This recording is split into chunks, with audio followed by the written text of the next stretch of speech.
Já parou para pensar se o modelo original da igreja cristã era, na verdade, radicalmente diferente do que a gente vê por aí hoje?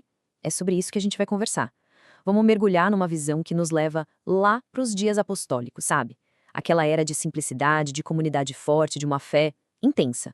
A ideia é tentar entender o que talvez tenha se perdido no caminho. Vamos lá. Olha, o ponto de partida para toda essa reflexão está aqui, nessa passagem do livro de Atos. Pensa só na cena, os primeiros cristãos, juntos, unidos, compartilhando absolutamente tudo. E o mais legal, viviam com alegria e singeleza de coração. Essa imagem, essa ideia, é a base de tudo. É o nosso ponto de partida. Uma comunidade que se definia por essa união e essa simplicidade toda. E essa visão, essa imagem ideal, é o que o material que a gente está analisando chama de o primeiro amor. Mas olha, não é só um sentimento romântico, não. É muito mais do que isso. É sobre uma comunidade coesa, sabe? Que era movida por um carinho sincero e que tinha um foco único: a doutrina dos apóstolos. Era, na prática, um modelo vivo de como viver em comunhão. E aqui, gente, a gente chega no ponto central de toda a argumentação. A análise defende que essa comunidade lá do começo não foi só um momento que passou na história. Não. A ideia é que aquele era o verdadeiro projeto de como a igreja deveria ser. É como se fosse o modelo original, o padrão, sabe? A referência para a gente olhar e avaliar tudo que veio depois. E é aqui que o contraste fica gritante, né? A análise coloca dois modelos lado a lado. De um lado, o modelo apostólico, simples, focado nas pessoas, na comunidade, no amor genuíno. A igreja são as pessoas. E do outro lado, o modelo que a fonte critica como sendo o contemporâneo, institucional, social, cheio de hierarquia e muito focado em coisas materiais, em prédios, em organizações. É uma diferença bem grande de perspectiva. Certo. Agora vamos mergulhar num ponto bem específico: a liderança. E a pergunta que a análise joga no ar é bem direta. Será que o jeito de liderar que a gente vê hoje em dia ainda tem a ver com o exemplo que os apóstolos deixaram lá atrás? E, para falar de liderança, o apóstolo Paulo aparece como grande exemplo de liderança servidora. Dá uma olhada no que ele fala aqui.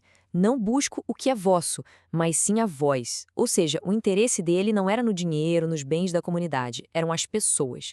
O foco dele era total no sacrifício, nesse se deixar gastar pelas almas, como ele mesmo diz. E isso não era só discurso, era prática mesmo. Segundo a análise, as atitudes do Paulo viravam a lógica do poder de cabeça para baixo. Ele trabalhava com as próprias mãos para não ser um fardo financeiro para ninguém. Ele agia como um pai espiritual, não como um chefe de empresa. Nesse modelo, o maior líder era, na verdade, o maior servo. E ele mesmo já cantava pedra, sabe? Avisou que iam aparecer líderes bem diferentes. Lobos cruéis, gente focada em explorar e não em servir. E falando nesses líderes que exploram, a análise traz um termo para isso: nicolaítas. Esse é o contra-exemplo perfeito do modelo de Paulo. É um nome que vem lá do livro de Apocalipse e que descreve justamente uma classe de líderes que queria o quê? Dominar o povo. O modelo de liderança baseado no controle, na hierarquia, uma prática que a fonte diz que surgiu depois da era dos apóstolos. E olha, não era só o Paulo que pensava assim. O apóstolo Pedro também bate nessa mesma tecla. As palavras dele aqui são um contraponto direto a essa ideia de dominação. Liderança para ele era sobre ser exemplo e não sobre mandar, sobre se impor. O ponto-chave é esse: servir de modelo, não de chefe. Beleza, já falamos da liderança, né? Agora, a análise nos leva a questionar a própria natureza da igreja. E a ideia central aqui é que o significado original da palavra igreja meio que se perdeu. Foi deslocado de um grupo de pessoas, uma comunidade, para um lugar físico. E a fonte que a gente está vendo bate muito nessa tecla.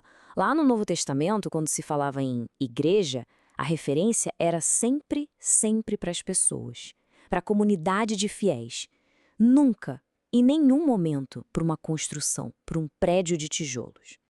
E as evidências para isso estão no próprio texto bíblico. Repara só nas referências. A Bíblia fala sobre a igreja que está na casa de Áquila e Priscila ou na casa de Ninfas. Isso mostra muito sobre como as coisas funcionavam, né? As primeiras reuniões eram simples, eram íntimas e aconteciam onde? Nas casas das pessoas, não em templos ou edifícios grandiosos. E aí, quando a gente olha para esse modelo simples de se reunir em casa, O contraste com o cenário atual, segundo a fonte, é gigantesco. Aquela simplicidade toda deu lugar ao que a análise chama de igrejas-empresas. Sabe, corporações complexas super focadas em construir prédios suntuosos e manter grandes estruturas, um modelo que parece estar bem, mas bem longe daquele original. Bom, e tudo isso nos leva para a parte final da nossa análise, que é, na verdade, o grande chamado do material. Um chamado para voltar à simplicidade, para retornar aos princípios originais da fé.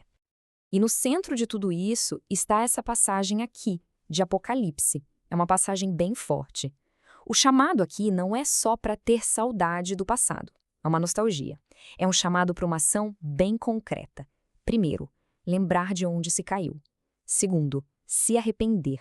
E terceiro, voltar a praticar as primeiras obras. Mas aí fica a pergunta, né? O que são, afinal, essas primeiras obras? Bom, segundo a fonte, é basicamente um resumo de tudo que a gente conversou aqui. É voltar para a unidade, ou seja, perseverar na doutrina e na comunhão. Voltar para a simplicidade, se reunindo com alegria, sem complicação. Voltar para a comunidade, compartilhando e cuidando de verdade uns dos outros. E, acima de tudo, voltar para a autenticidade, valorizar as pessoas muito mais do que poder, posses ou estruturas. E para fechar, a reflexão proposta pelo material todo nos deixa com essa pergunta que é fundamental, uma pergunta para a gente pensar. A igreja é um lugar onde a gente vai ou é um povo que a gente é?